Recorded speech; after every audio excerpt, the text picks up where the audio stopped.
चला तर आज करूया हेअर केअर आणि स्किन केअर.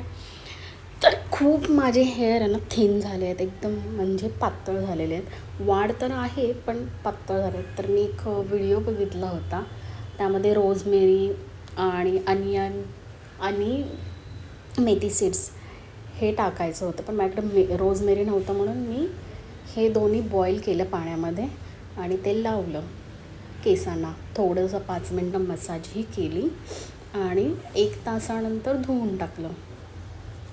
आणि मी इथे उद्यासाठी पीठ भिजवलं आहे डोशाचं आणि ते लंच वगैरे केला.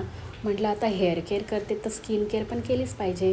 दही होतं तर दही आणि बेसन मस्त लावलं. माझी स्किन खूप ऑइली असल्यामुळे दही आणि बेसन लावल्याने मस्त असं ऑइल कमी होतं फेसवरचं. आणि त्यानंतर मी डोसा पीठ बनवलं होतं, पण मी म्हटलं घावणे बनवून बघूया. घावणेही खूप छान झाले. आणि डिनरमध्ये मी पिलं सूप, दुधी आणि चना डाळचं सूप आहे, मस्तच झालं होतं.